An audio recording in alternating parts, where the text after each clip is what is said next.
आप सभी लोगों का स्वागत है आपके अपने YouTube चैनल में जिसका नाम है मैथ बाई चंदन शर्मा। आज का जो पेपर है वो है आरआरसी ग्रुप डी का, जो कि 29 अगस्त 2022 को ये पेपर हुआ था। सेकंड शिफ्ट का ये पेपर है। इसमें क्वांट के जितने भी क्वेश्चन पूछे गए हैं वो सारे क्वेश्चन हम एक एक करके डिस्कस करेंगे, जो कि आपके आने वाले एनटीपीसी और ग्रुप डी दोनों एग्जाम के लिए महत्वपूर्ण होंगे। तो वीडियो को अंत तक ज़रूर देखें, इससे आपको बहुत कुछ सीखने को मिलेगा। तो चलिए बिना किसी देरी के हम स्टार्ट करते हैं। पहला क्वेश्चन कह रहा है कि यदि कॉस के घाते 4 थीटा माइनस साइन के घाते 4 थीटा बराबर के है, तो आपसे पूछ रहा है कि 1 प्लस के डिवाइडेड बाई 1 माइनस के का मान कितना होगा। तो देखिए मैं इसको लिख सकता हूँ कॉस स्क्वायर थीटा इसके पावर 2 माइनस, ऐसे इसको लिख सकता हूँ साइन स्क्वायर थीटा, और इस होल के घाते कितना हो जाएगा 2। अब ये ए स्क्वायर माइनस बी स्क्वायर का फॉर्मूला हो जाएगा, तो ये क्या हो जाएगा, एक ब्रैकेट में हो जाएगा cos square theta plus sign square theta, और दूसरे ब्रैकेट में हो जाएगा cos square theta minus sign square theta. तो हमें पता है कि sign square theta plus cos square theta की वैल्यू 1 होती है, और cos square theta minus sign square theta cos 2 theta का फॉर्मूला होता है। यानी यहाँ से के की वैल्यू क्या निकल के आ जाएगी, ये निकल के आ जाएगी कॉस 2 थीटा। अब देखिए के प्लस 1 और 1 माइनस के, इसकी वैल्यू आपसे पूछ रहा है। तो देखिए कॉस 2 थीटा का यहाँ से दो फार्मूला होता है। पहला होता है 1 माइनस 2 साइन स्क्वायर थीटा, ये कॉस 2 थीटा के बराबर होता है। दूसरा होता है 2 कॉस स्क्वायर थीटा माइनस 1 होता है। तो बस इसी वैल्यू को क्या करेंगे, हम जो पूछ रहा है उसमें रख देंगे। तो रख देंगे तो क्या आ जाएगा, 1 प्लस के की वैल्यू रखना है, तो के की वैल्यू कौन सा रखेंगे, नीचे वाला रखेंगे, क्योंकि इसमें माइनस है तो एक प्लस से एक माइनस कट जाएगा।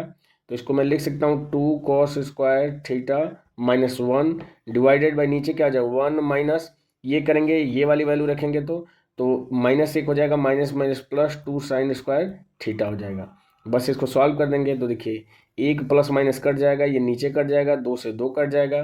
Cos square theta upon sine square theta, हमें पता है cos theta divided by sine theta, cot theta की वैल्यू होती है स्क्वायर है तो कॉट स्क्वायर थीटा इसका आंसर हो जाएगा, जो कि ऑप्शन नंबर 1 में दिया हुआ है। आप इसको वैल्यू पुटिंग से भी कर सकते हैं। अगर मैं यहाँ पे थीटा की वैल्यू देखिए 0 और 90 अंश तो नहीं मान सकते हैं, क्योंकि 0/0 को फॉर्म हो जाएगा। 45 भी नहीं मान सकते हैं, क्योंकि कॉट 45 और टेन 45 अंश बराबर होता है, तो 45 अंश भी नहीं मान सकते, यानी कि 30 और 60 दोनों में से कुछ भी मान सकते हैं। तो अगर 30 में मान लेता हूँ तो देखिए कॉस जो 30 अंश का मान होता है वो होता है करनी में 3/2, 4 घात है तो क्या हो जाएगा 9/2 के घाते 4 का मतलब हो जाएगा 16, माइनस कर देंगे तो देखिए साइन 30 अंश का मान होता है 1/2, घाते अगर 4 है तो ये क्या हो जाएगा 1/16 हो जाएगा, घटाएंगे तो 8/16 यानी 1/2 आंसर आना चाहिए। यानी यहाँ से के का मान आ गया 1/2, वैल्यू में रख लेते हैं तो 1 में 1/2 जोड़ेंगे तो 3/2 हो जाएगा, डिवाइडेड बाई 1 में से 1/2 घटाएंगे तो 1/2 हो जाएगा, तो 2 से 2 कटेगा यानी कि 3 आना चाहिए। यानी कि थीटा की वैल्यू अगर हम 30 अंश रखें तो आंसर 3 आना चाहिए। तो रख के देख लेते हैं तो देखिए इसमें 3 कभी नहीं आएगा, कॉस में, साइन में भी 30 अंश रखने पे ये 3 नहीं आएगा, टेन में 30 अंश का मान होता है 1/3, 3 स्क्वायर करेंगे तो 1/3 आएगा, तो ये भी नहीं होगा। तो इस तरीके से एक ही ऑप्शन बचा, ऑप्शन नंबर 1 इसका क्या हो जाएगा, करेक्ट आंसर हो जाएगा। तो दोनों में से आप किसी भी तरीके से कर सकते हैं जो आपको कंफर्टेबल लगे। बढ़ते हैं अगले क्वेश्चन पे। अगला क्वेश्चन कह रहा है कि सरल कीजिए, आपको वैल्यू दिया है और पूछ रहा है कि इसका मान क्या होगा। तो देखिए इस तरह के भी क्वेश्चन ग्रुप डी में बहुत पूछे गए हैं।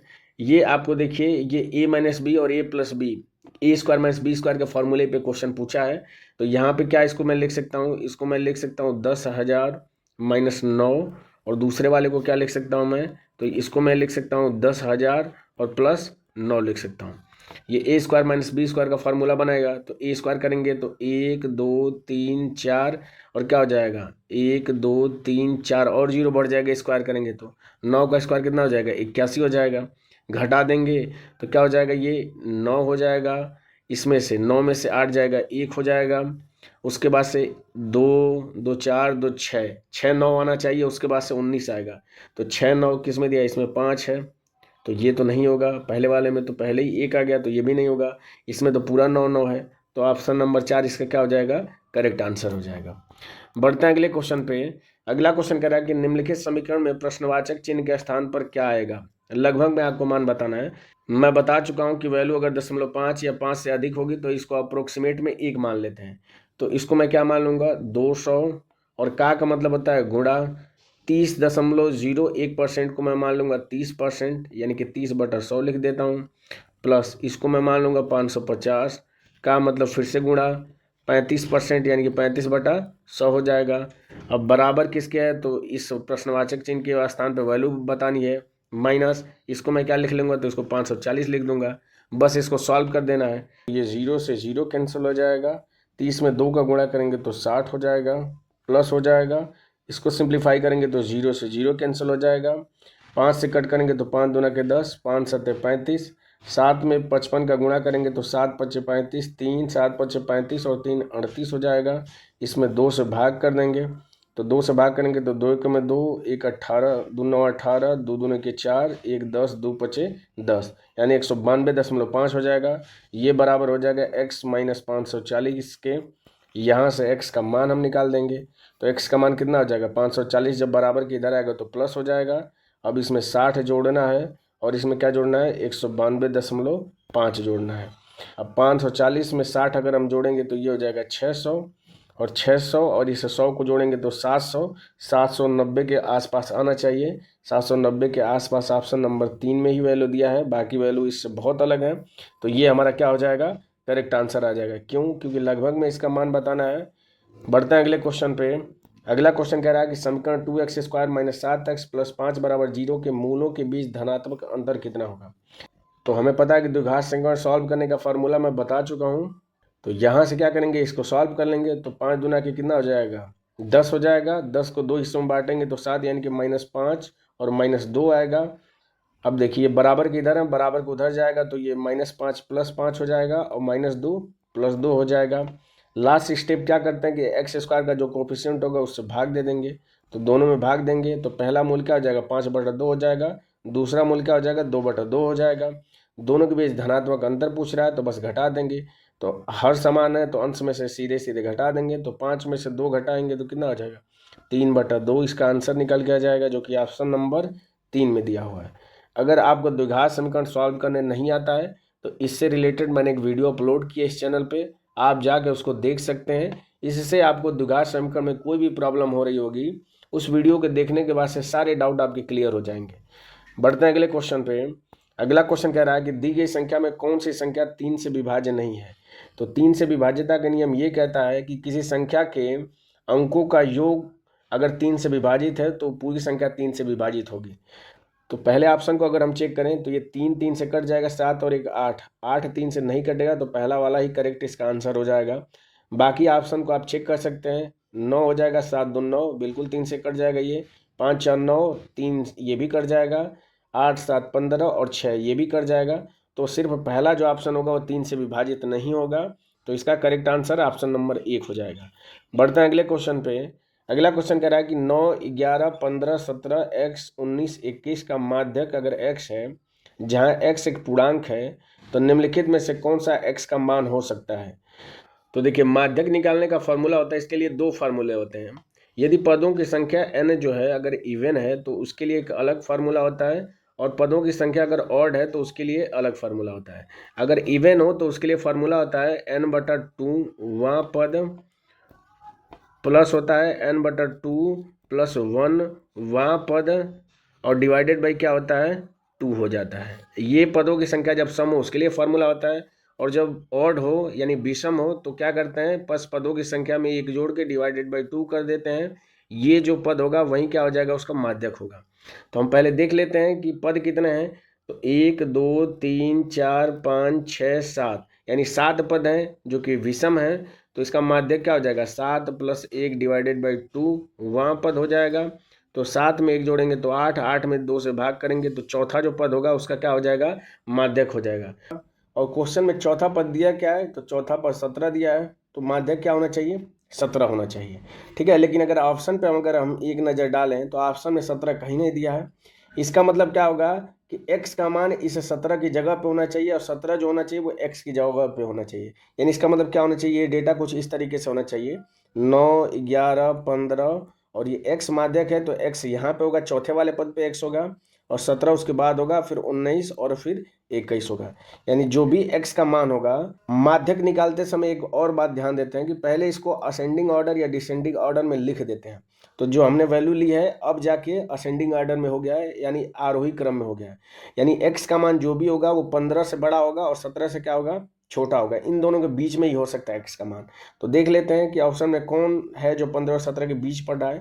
तो 15 और 17 के बीच सिर्फ और सिर्फ 16 पड़ रहा है, तो x का मान क्या हो जाएगा, 16 हो जाएगा। बढ़ते हैं अगले क्वेश्चन पे। अगला क्वेश्चन कह रहा है कि यदि दो संख्याओं का योग 54 है और इन दोनों संख्याओं का लघुत्तम समापवर्त और महत्तम समापवर्त क्रमशः 84 और 6 है, तो संख्याओं का व्युत्क्रमों का योग कितना होगा। तो देखिए, मान लेता हूं कि पहली संख्या अगर x है, दूसरी संख्या अगर y है, तो इन दोनों का एलसीएम आपको दिया है कि 84 है और एचसीएफ 4 दिया है। व्युत्क्रम का मतलब क्या होता है कि 1/x प्लस 1/y, ये आपसे पूछ रहा है। तो इसको मैं लिख सकता हूँ x प्लस वाई और डिवाइडेड बाई क्या लिख सकता हूँ, XY लिख सकता हूँ। इन दोनों का योग आपको 54 दिया है और इन दोनों का गुणनफल क्या हो जाएगा, बस एलसीएम और एचसीएफ का गुणनफल होगा, यानी कि 84 गुणे 6 हो जाएगा। हमें पता है कि पहली संख्या गुणे दूसरी संख्या बराबर क्या होता है, लसप गुणे मसप होता है। तो देखिए यहाँ से दोनों का गुणनफल यानी कि x इंटू वाई क्या निकल के आ जाएगा, एलसीएम और एचसीएफ का गुणनफल हो जाएगा, जो कि मैंने लिख दिया है। बस इसको सॉल्व कर देंगे तो 6 से कट करेंगे तो कितनी बार जाएगा, 6 9 54 9 बार जाएगा। इसको और सिंप्लीफाई करें तो 3 से कट करेंगे तो 3 3 9, 3 दूना के 6, 2 24, 3 8 24, यानी 3/28 इसका क्या हो जाएगा, आंसर हो जाएगा, जो कि ऑप्शन नंबर 3 में दिया हुआ है। बढ़ते हैं अगले क्वेश्चन पे। अगला क्वेश्चन कह रहा है कि उस वृत्त की परिधि ज्ञात कीजिए जो 7 सेंटीमीटर भुजा वाले वर्ग के परिगत है। तो जैसे मैं क्वेश्चन को समझा देता हूँ कि जैसे मान लीजिए ये वर्ग आपने बनाया और वृत्त जो क्या है वो इसके बाहर बाहर है, ये ऐसे वृत्त है, ठीक। तो कह रहा है कि इसकी परिधि आपको बतानी है। तो अगर मान लीजिए मैं इसको मिलाता हूँ इसके विकर्ण को वर्ग के, तो ये क्या हो जाएगा, ये वृत्त का व्यास हो जाएगा। यहाँ से अगर वर्ग का अगर विकर्ण निकालें, भुजा अगर 7 है तो इसकी विकर्ण की लंबाई कितनी होती है, 7 कड़ी में 2 होती है। तो ये आपका व्यास हो जाएगा, तो त्रिज्या क्या हो जाएगी, इसकी आधी हो जाएगी, यानी कि बटा 2 कर देंगे तो ये क्या निकल के आ जाएगा, त्रिज्या r का मान निकल के आ जाएगा। और वृत्त के परिधि जब त्रिज्या ज्ञात हो तो क्या होता है, 2πr होता है। बस वैल्यू रख देंगे, 2 इंटू पाई की वैल्यू आपको 22/7 रखनी है। r की वैल्यू क्या दिया है, तो 7 करने में 2 डिवाइडेड बाई 2 दिया है। इसको सिंप्लीफाई करेंगे तो ये देखिए 2 से 2 कट जाएगा, 7 से 7 कट जाएगा, 22 में √2 का गुणा करेंगे तो 22 करने में 2 इसका क्या हो जाएगा, परिमाप या परिधि हो जाएगी, जो कि ऑप्शन नंबर किस में दिया हुआ है, 2 में दिया हुआ है। बढ़ते हैं अगले क्वेश्चन पे। अगला क्वेश्चन कह रहा है कि दिया गया रेखा चित्र वर्ष 2018 से 2021 तक भारत में आम के निर्यात के आंकड़ों को प्रदर्शित करता है। दिए गए रेखा चित्र का अध्ययन कीजिए और प्रश्न का उत्तर दीजिए जो पूछा गया आपसे। प्रश्न आपसे पूछ रहा है कि किस वर्ष में प्रति 100 इकाई के लिए मूल्य न्यूनतम था। तो बस रेशियो निकाल देते हैं कि किसका रेशियो सबसे कम आ रहा है। देखिए 390 से 460 कितना अंतर है, तो ये 70 का अंतर है। कितने पे हो जाएगा, 390 पे। तो इसको लिख लेता हूँ मैं 70/390। इसी तरह दूसरे वाले का क्या हो जाएगा, इसका देखिए 280 पे 370 है, इसमें भी 280 पे 350 है, तो ये तो अधिक है, तो ये तो नहीं होगा, यानी 2019 तो नहीं होगा। 2020 में देख लेते हैं। तो देखिए 20 करेंगे तो 300 और 50, यानी कि यहाँ पे भी 70 है, लेकिन कितने पे, 280 पे है। तो देखिए ये भी 70 है लेकिन 390 पे, ये 70 है 280 पे। तो ऑब्वियस सी बात है कि ये बड़ा होगा, तो ये भी नहीं होगा, यानी कि 2020 भी नहीं होगा। 2021 का देख लेते हैं तो 350 पे कितना है ये, तो अंतर निकाल देते हैं तो 50 और 50 100 का अंतर है। तो देखिए ये वैल्यू भी हर की जो है वो छोटी है और अंश की बड़ी है, लेकिन यहाँ पे क्या है, इसके जस्ट अपोजिट है। क्योंकि हर में अगर दो वैल्यू हैं जिसमें हर की वैल्यू जितनी बड़ी होती है वो वैल्यू उतनी ही छोटी होती है। जैसे अगर मैं आपसे कहूँ कि 1/2 और 1/4 दोनों में से कौन छोटा है, तो आप तुरंत कहेंगे कि 1/4 छोटा है। क्योंकि क्या होगा, जब अंश बराबर होते हैं तो हर में वैल्यू जितनी बड़ी होती है वो वैल्यू उतनी छोटी होती है। तो अगर एक समय के लिए अगर मैं इसको 70 मान भी लेता हूँ इसे 100 को, तो ये 70/350 हो जाएगा, यानी कि हर वाली वैल्यू यहाँ पे 390 है। तो ऑब्वियस सी बात है कि ये वैल्यू क्या हो जाएगी, छोटी होगी, कम होगी। तो न्यूनतम आपसे पूछ रहा है, तो न्यूनतम किस वर्ष हो जाएगा, 2018 में, जो कि ऑप्शन नंबर 4 में दिया हुआ है। बढ़ते हैं अगले क्वेश्चन पे। अगला क्वेश्चन कह रहा है कि आपको वैल्यू दिया है, पूछ रहा है कि इसका मान कितने के बराबर होगा। तो देखिए ऊपर दोनों में 2 दिख रहा है, तो मैं 2 कॉमन ले लेता हूँ। तो 2 कॉमन ले लूँगा तो क्या हो जाएगा, 2 गुणे 2 और गुणे 2, ऊपर से कॉमन ले लेता हूँ तो ये क्या हो जाएगा, 0.1 गुणे 0.1 गुणे 0.1 हो जाएगा, माइनस हो जाएगा। 0.01 और 3 बार है तो 0.01 गुणे 0.01, इसको 3 बार हमने लिख लिया है। और नीचे क्या है तो 2 गुणे 2 गुणे 2 है, तो इससे ये कैंसिल हो जाएगा। इसका 3 बार गुणा करेंगे तो 1 दशमलव कितने स्थान पे लग जाएगा 3, तो 1 2 और 3 स्थान पे दशमलव लग गया। इसमें से माइनस करना है तो यहाँ पे भी 1 होगा, 0.6 स्थान पे लगेगा, तो 2 3 4 5 6 स्थान पे हमने क्या कर दिया, दशमलव लगा दिया। बस इसमें से घटा देंगे तो देखिए इसको मैं लिख सकता हूँ, इस वाली वैल्यू को मैं लिख सकता हूँ 0.00100, इसको 6 स्थान पे दशमलव दिखाने के लिए, ताकि घटाने में क्या हो, आसानी हो। और इसको उसी तरीके से उतार देंगे तो देखिए घटाएंगे तो 10 में से 1 जाएगा 9 हो जाएगा, यहाँ पे भी 9, यहाँ पे भी 9, यानी लास्ट में 999 आएगा। और 6 स्थान पे दशमलव, 6 स्थान पे दशमलव सिर्फ और सिर्फ ऑप्शन नंबर 4 में दिया हुआ है, तो ये इसका क्या हो जाएगा, करेक्ट आंसर हो जाएगा। बढ़ते हैं अगले क्वेश्चन पे। अगला क्वेश्चन कह रहा है कि 4%, 5% और 14% की क्रमागत 3 छूट कितने एकल छूट के बराबर होगी, ये आपसे पूछ रहा है। तो बस इसको सक्सेसिव डिस्काउंट वाले फार्मूले पे लगा देंगे। वो फार्मूला होता है कि a प्लस बी माइनस क्या होता है, ए बी डिवाइडेड बाई 100। बस इसी फार्मूले पे रख देंगे। तो पहले 4% और 5% पे अप्लाई करते हैं, तो 4 5 9 हो जाएगा, माइनस 4 5 20 हो जाएगा, डिवाइडेड बाई 100 हो जाएगा। इसको भाग देंगे तो ये हो जाएगा 9 माइनस 0.2 हो जाएगा। तो 9 में से 0.2 घटाएंगे तो कितना हो जाएगा, 8.8 हो जाएगा। अब इस 8.8 को 14% पे फिर दोबारा सक्सेसिव डिस्काउंट का फार्मूला लगा देंगे, तो 14 और 8 कितना हो जाएगा, 22.8 हो जाएगा। इसमें से माइनस कर देंगे, 14 में किसका गुणा करेंगे, इस 8.8 का गुणा करके डिवाइडेड बाई 100 कर देंगे। तो देखिए ये हो जाएगा 14 8 112 होता है, तो 112 2 हो जाएगा, 11 कैरी हो जाएगा। तो 14 8 112, 112 में अगर 11 जोड़ेंगे तो 12 और 11 23 हो जाएगा, यानी 123 हो जाएगा। ऊपर एक स्थान पे दशमलव है, 2 0 है तो 3 स्थान पे दशमलव लग जाएगा, यानी 1.232। इसको अगर अप्रोक्सीमेट में अगर हम 22 मानते हैं, 22 में से अगर 1 हम घटाएंगे तो यानी कि 21 के करीब आंसर आना चाहिए, और 21 के करीब सिर्फ और सिर्फ ऑप्शन नंबर 2 में दिया है, तो ये इसका क्या हो जाएगा, करेक्ट आंसर हो जाएगा। बढ़ते हैं अगले क्वेश्चन पे। अगला क्वेश्चन कह रहा है कि निम्नलिखित में से कौन सा संबंध m नोटबुकों का मूल्य x की गणना करेगा यदि n नोटबुकों का जो मूल्य है वो 1680 है। तो देखिए अगर n नोटबुकों का मूल्य 1680 है तो यहाँ से एक नोटबुक का मूल्य कितना हो जाएगा, तो 1680 डिवाइडेड बाई n हो जाएगा। ये एक नोटबुक का मूल्य निकल के आ जाएगा। यहाँ से m नोटबुक का मूल्य निकालेंगे तो बस क्या करेंगे, 1680, इसमें क्या करेंगे हम m का गुणा कर देंगे, तो ये क्या हो जाएगा, m नोटबुकों का मूल्य निकल के आ जाएगा। और ये बराबर आपको क्वेश्चन में दिया कितना है कि x के बराबर है, तो यहाँ से हम अगर निकाल दें तो ये हो जाएगा m बटा x, ये बराबर किसके हो जाएगा, तो n बटा 1680 के क्या हो जाएगा, ये बराबर हो जाएगा। अभी हम देख लेते हैं कि ये किस ऑप्शन में ये वैल्यू दिया है। तो ये किस में दिया है, ये ऑप्शन नंबर 2 में दिया है, तो ये इसका क्या हो जाएगा, करेक्ट आंसर हो जाएगा। बढ़ते हैं अगले क्वेश्चन पे। अगला क्वेश्चन कह रहा है कि सरल कीजिए x ब्रैकेट में 2x माइनस 5 प्लस 6 ब्रैकेट में x स्क्वायर माइनस 4 प्लस 18 का मान किसके बराबर होगा। तो देखिए गुणा कर लेते हैं, तो ये देखिए 2x स्क्वायर हो जाएगा और ये 6x स्क्वायर, कितने x स्क्वायर हो जाएगा, 8x स्क्वायर हो जाएगा। अब देखिए 5 में x का गुणा करेंगे तो माइनस 5x हो जाएगा, और इधर माइनस 4 का 6 में गुणा करेंगे तो माइनस 24 हो जाएगा, और प्लस 18 हो जाएगा। देख लेते हैं ये किस में है, तो ये 8x स्क्वायर माइनस 5x और माइनस 24 में 18 अगर हम जोड़ेंगे तो 2 और 6 यानी कि माइनस 6 आएगा। तो माइनस 5x माइनस 6 किस में दिया है, ऑप्शन नंबर 3 में दिया है, तो ये इसका क्या हो जाएगा, करेक्ट आंसर हो जाएगा। बढ़ते हैं अगले क्वेश्चन पे।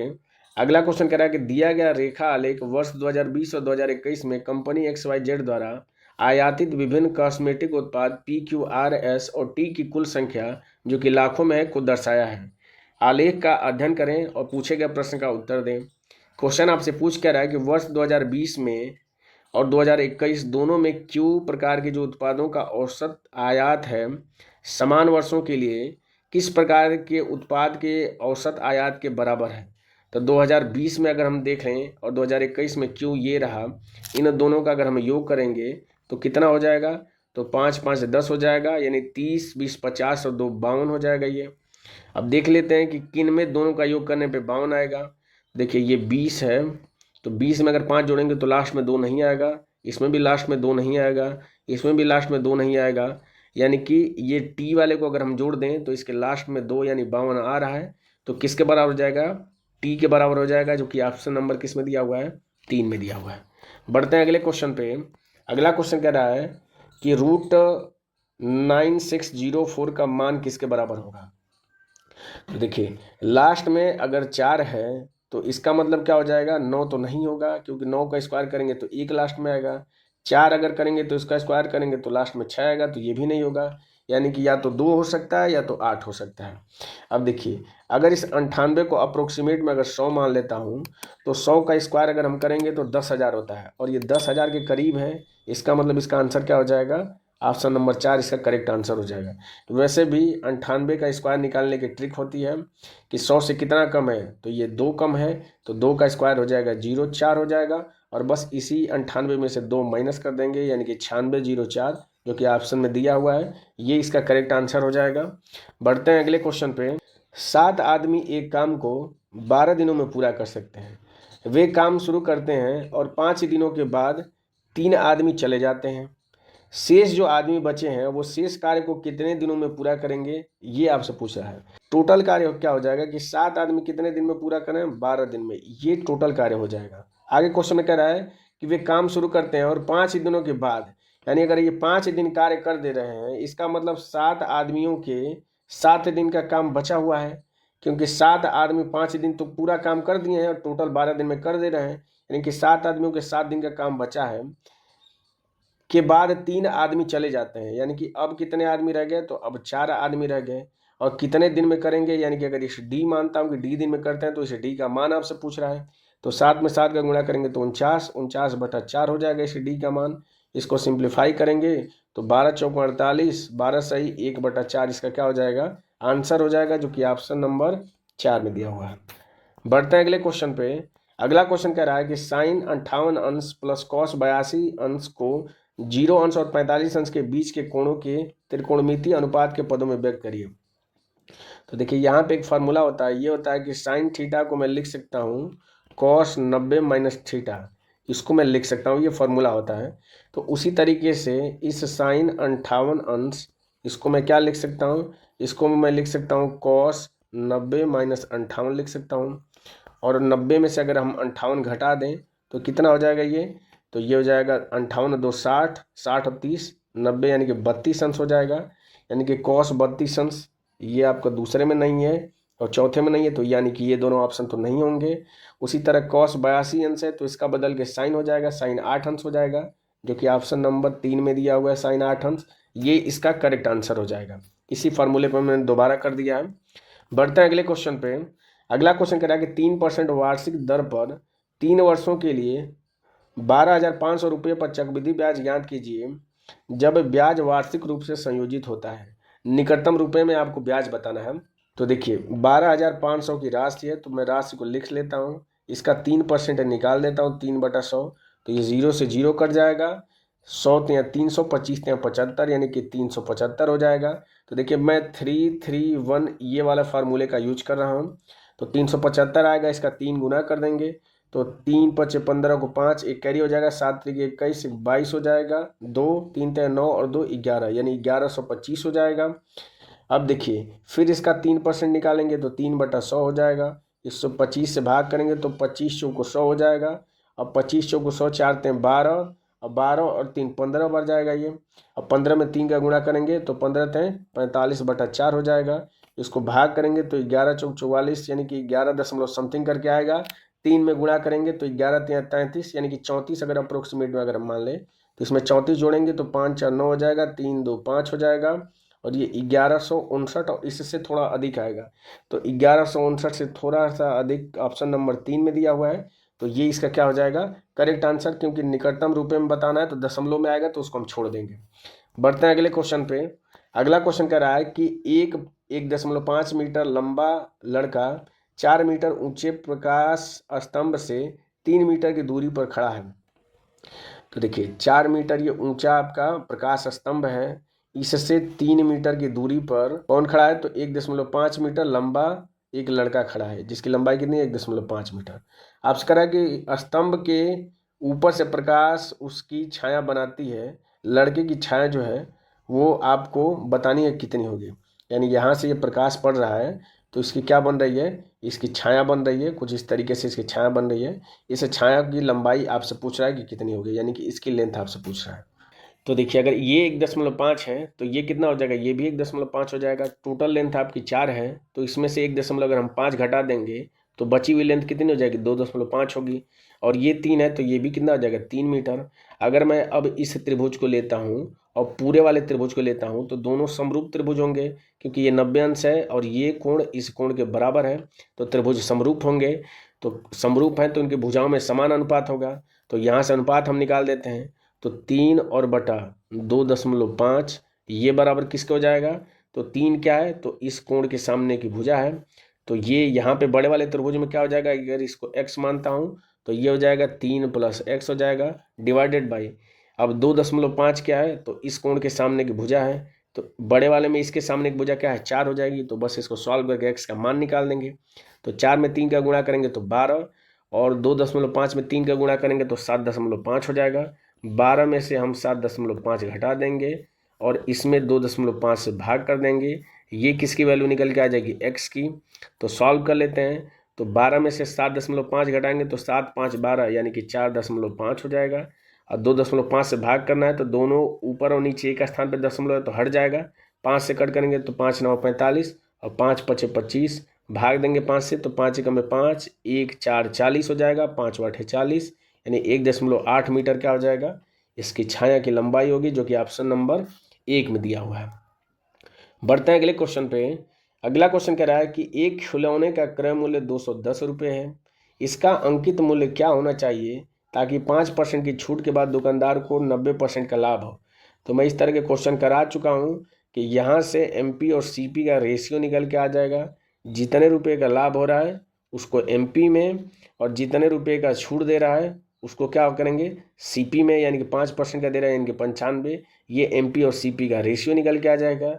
ये बराबर किसके है, तो आपको MP का मान पूछ रहा है, CP का मान आपको दिया है 210 दिया है। बस इसको सॉल्व कर लेंगे। तो सॉल्व करेंगे तो कितना हो जाएगा, इसको 19 से कट करेंगे तो 19 का में 19 10 बार जाएगा, 19 पच्चे 95, 5 से कट करेंगे तो ये 2 बार जाएगा, 21 में 2 का गुणा करेंगे तो 21 दूना के 42, यानी कि 420 रुपये क्या निकल के आ जाएगा, MP यानी कि अंकित मूल्य निकल के आ जाएगा, जो कि ऑप्शन नंबर 4 में दिया हुआ है। बढ़ते हैं अगले क्वेश्चन पे। अगला क्वेश्चन कह रहा है कि 3/7 + 2/7 + 1/14 + 2/7 - 3 का मान कितना होगा, ये आपको बताना है। तो देखिए यहाँ पे 14 है तो सब में मैं क्या करता हूँ कि 14 बना देता हूँ। तो 14 बनाएंगे तो अंश और हर दोनों में 2 का गुणा करना पड़ेगा। तो ये हो जाएगा 6 + 2 दूने के 4 + 1 हो जाएगा, + 2 दूने के 4 डिवाइडेड बाई 14 और -3 हो जाएगा। तो 6 4 10 और 5 15, 15 बटा कितना हो जाएगा, 14 और -3 हो जाएगा। तो 14 28 14 3 42, यानी कि 15 - 42 और डिवाइडेड बाई 14 हो जाएगा। 42 में से 15 घटाएंगे तो 12 में से 5 जाएगा 7 हो जाएगा, 3 में से 1 जाएगा 2 हो जाएगा, यानी -27/14 इसका आंसर हो जाएगा, जो कि ऑप्शन नंबर 3 में दिया हुआ है। बढ़ते हैं अगले क्वेश्चन पे। अगला क्वेश्चन कह रहा है एक कक्षा में 40 छात्र जिसमें लड़के और लड़कियां हैं, लड़कियों की जो संख्या है लड़कों की संख्या का 3/7 है। यानी अगर लड़कों की संख्या 7 है तो लड़कियों की संख्या कितनी हो जाएगी, 3 हो जाएगी। आगे कह रहा है कि कक्षा में लड़कों की संख्या कितनी होगी। तो अगर इन दोनों को जोड़ दें तो कक्षा में लड़के और लड़कियों की संख्या निकल के आ जाएगी, जो कि 10 के बराबर है। लेकिन क्वेश्चन में आपको दिया इससे 10 की वैल्यू 40 है, तो यहाँ से 1 यूनिट की वैल्यू 4 निकल के आ जाएगी। आपसे पूछ रहा है लड़कों की संख्या, यानी 7 यूनिट का मान पूछ रहा है। तो अगर 1 यूनिट का मान 4 है तो 7 यूनिट का मान कितना हो जाएगा, 4 × 7 यानी कि 28 हो जाएगा, जो कि ऑप्शन नंबर 3 में दिया हुआ है। बढ़ते हैं अगले क्वेश्चन पे। अगला क्वेश्चन कह रहा है कि निम्नलिखित में से किस द्विघात समीकरण का एक मूल 2 + √5 है।